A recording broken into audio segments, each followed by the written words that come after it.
Plums are the star fruit of autumn. They have a pleasant and fragrant taste. They contain significant amounts of vitamin A, C, and K, are rich in potassium and fiber. I like to eat them as fresh fruit or in the form of jam and compote. Eu mănânc dulceață de mere. Merele conțin vitamina A, B și C și E.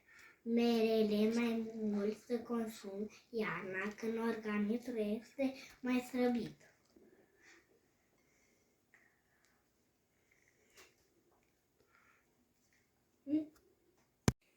Din florile de soc se poate face ceai sau socată, iar din fructe se poate face și dulceață.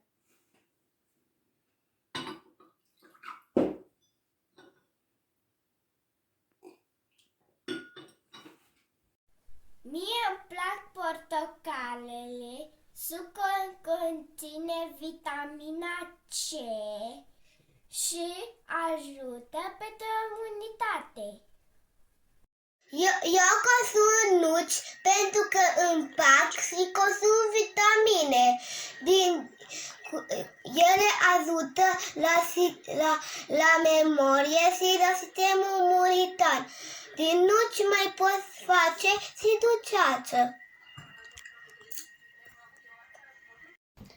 Ceaiul de salcâm este foarte bun pentru sănătate.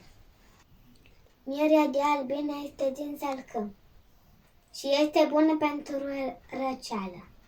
Prunele sunt fructele vedete ale toamnei.